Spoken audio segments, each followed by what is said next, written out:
Way hilabdanay ha? Kay total, ninduton man ako pag-awit ang imong kanta.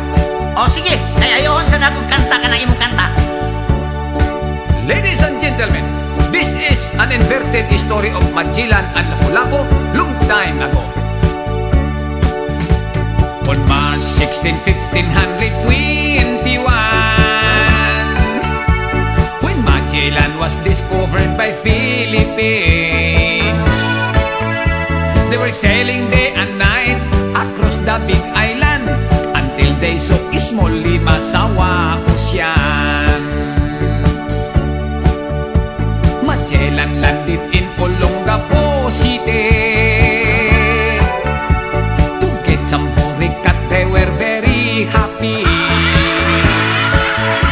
but accidentally Magellan he got sick because he's playing with a high voltage lady. When Lapu-Lapu came to rescue, he boarded an airplane from Cebu. And when he saw Magellan on his bed, he cried and cried, and then he said,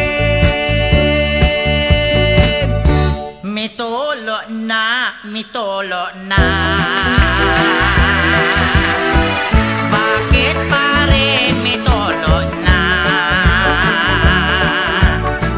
Ang sagot niya kila Lapu-Lapu,